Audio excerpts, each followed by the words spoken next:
रोजगार तो है नहीं, आप लोग भी यूथ है, युवा आपको फॉलो करता है। भागवत साहब से एक परिवार को 3 बच्चा पैदा करना चाहिए।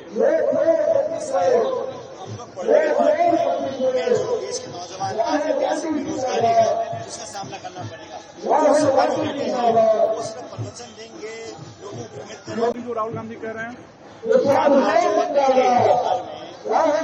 जवाब मांग रहे हैं निर्वाचन आयोग से, वोट जो कर रहे हैं और केसेस को अंजाम दिया जा रहा है उसका प्रमाण राहुल जी ने दिखाया है। अभी कोई जवाब इलेक्शन कमीशन के पास नहीं जी। और हमें लगता है कि ये यात्रा के साथ जुड़ने की यात्रा बिहार के लोग बदलाव चाह रहे हैं, लेकिन यहाँ वोट चोरी को रोकने की यात्रा सड़कों पर आई है। राहुल जी ने जो बिना उठाया है कि पारदर्शी ईमानदार होना चाहिए, उसको समझिए कि हम इलेक्शन कमीशन से कुछ जब भाजपा देती है और सीसीटीवी फुटेज जो कैमरा की है उसको नष्ट करने का मन क्यों बना इलेक्शन कमीशन ने? वोटर लिस्ट की कॉपियों को क्यों नहीं दे रहे हैं? तो कहीं ना कहीं मन में कुछ संदिग्ध काम करने की मंशा है। बिहार के लोग समझदार लोग हैं, क्या लाखों के नाम हम काटना चाह रहे हैं, उसके खिलाफ इसके विरोध में हम लोग सड़कों पर हैं। लेकिन जो जनसैलाब आगे बढ़कर आ रहा है आरजेडी के नेता के साथ, मुझे लग रहा है कि इससे बदलाव की आज पूरे बिहार में कहा जा रहा है पूरे देश में FIR एक साथ लागू किया जाएगा। क्या नैरेटिव चेंज होगा इससे? वो ऐसे कैसे कर सकते हैं? आप जांच तो करो। जो प्रमाण राहुल जी देते हैं कर्नाटक के उसकी जांच नहीं करना चाहते हैं। हम अपना मांग रहे हैं, हम कमियां निकाल रहे हैं, गलतियां बता रहे हैं प्रमाण के साथ, उसको मानने से आप इनकार करते हैं। और बिहार के अंदर मैं समझता हूँ जो आज एंटी इनकम्बेंसी है वो बदलाव चाह रहे हैं। भाजपा की और देशी की सरकार है, 20 साल से यहाँ पर लगातार सत्ता में है, लेकिन अब बदलाव की आहट हर घर में दिखाई दे रही है। हर वर्ग हर जाति धर्म हमारे साथ है। लेकिन राहुल जी की यात्रा ने आज पूरा देश में एक संदेश दिया है कि हम मनमानी तरीके से निर्वाचन आयोग को वोट चोरी नहीं करने देंगे। इस बात पर हम लोग आए। क्या PM मोदी के मां का वाकई अपमान हुआ है? नड्डा साहब से लेकर अमित शाह तक सामने आए, एक जो वीडियो सामने है, क्या उसमें काम? मैं उसकी निंदा करता हूँ, उसकी वर्चना करता हूँ। कांग्रेस पार्टी का उससे कोई निर्णय नहीं था, यात्रा निकल चुकी थी। अब इतने सारे हजारों लोग हैं, मंच पर कोई चढ़ जाए और अपशब्द भाषा का उपयोग करे, उसको मैं कभी सही नहीं मानता हूँ। सभ्य सौम्य राजनीति में इस प्रकार की भाषा की कोई जगह नहीं है। और जिस तरीके से हमारी पार्टी को लेन देना उसका नहीं था। यात्रा निकल जाए, बाहरी मंत्रियों पर चढ़ जाए और बोल दे, इसने भी कहा गलत था, नहीं कहना चाहिए।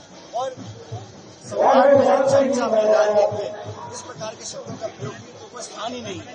और हम लोग हमारी पार्टी महात्मा गांधी की पार्टी आप लोगों ने कभी सरकार की बातों को सपोर्ट नहीं किया, आगे नहीं कर सकते। अब तो भागवत साहब खुद कह रहे हैं कि 75 साल वाली कोई बैरियर नहीं है। कोई उन पर दबाव आया होगा। मैंने तो कहा था उन्होंने एक बार कि एक समय होता है उसके बाद लोगों को काम नहीं करना चाहिए। कोई दबाव आया होगा कि अपने बयान से पलटे हैं, कानूनी मामला है, कैसे पलटना चाहता हूँ। ये बात सच है कि जो दबाव अमेरिका हम पे डाल रहा है उसको काउंटर करने के लिए जो स्ट्रैटेजी हमारी होनी चाहिए थी वो नाकाम रही है। और खास करके जो टैरिफ लगाया है 50% का, सरकार को बहुत पहले से एक पैकेज बनाना चाहिए था। जब चंद उद्योगपतियों के लिए आप लाखों करोड़ का पैकेज बना सकते हो तो कॉटेज और स्मॉल स्केल इंडस्ट्री के लिए आपने तो पैकेज नहीं बनाया। कुछ लाइन ऑफ क्रेडिट, कुछ सब्सिडी, कुछ एक्सपोर्ट्स में राहत हम चला सकते थे, लेकिन सरकार ने बहुत लेट रिएक्ट किया है। इस रिएक्शन से जो लाखों लोगों की नौकरी जाने वाली है उस पर खतरे की घंटी बज रही है। और इसको टैकल करने में रोजगार तो है नहीं, आप लोग भी यूथ है, युवा आपको फॉलो करता है। भागवत साहब से एक परिवार को 3 बच्चा पैदा करना चाहिए। हम लोग पढ़ने के बाद जो देश के नौजवान आज ऐतिहासिक बेरोजगारी है उसका सामना करना पड़ेगा। जो सरकार बैठे हैं वो सिर्फ प्रवचन देंगे, लोगों को उम्मीद करेंगे और ऐसे कानून लेकर आएंगे जो विपक्ष को डराने झुकाने के लिए यूज किया जाए, उसका कोई जनता सपोर्ट नहीं करना चाहिए। अभी जो बिल पेश किया है कि 30 दिन के बाद चले जाएंगे, मैं समझता हूँ 96% ईडी की जितने छापे और रेड हुई है विपक्ष के ऊपर हुई है और उनका कन्विक्शन रेट 1% है। तो आप आरोप लगा दें किसी को और जेल में बंद कर दें और उसकी बात उसको पद छीन लें, मैं समझता हूँ ये सिर्फ विपक्ष को डराने के लिए और संभवतः नीतीश कुमार जो नायडू जी को सतर्क रहने के लिए प्रकार कानून लाने कोशिश लेकिन आप लोग इतना विवरण क्यों है? जब मन होता है केजरीवाल को आप लोगों के नाव में सवार हो जाते हैं। आप कह रहे हैं कि हमारे सारे नेता को मुझे जेल भेजा गया और गांधी परिवार को छोड़ रखा है नेशनल हेराल्ड केस में। ये सेटिंग है बीजेपी कांग्रेस की। वो कहीं न कहीं उनके मन में मलाल होगा, चुनाव हारी है दिल्ली का, हो सकता है कि उन्होंने ऐसा बोल दिया हो। लेकिन न्यायपालिका अपना काम कर रही है, सब सामने देख रहे हैं और हम लोगों ने कभी पीछे नहीं हटे हैं।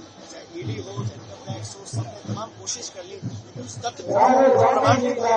किसी के चाहने ना चाहने से हो सकता है न्यायपालिका कार्रवाई एविडेंस है, इसके साथ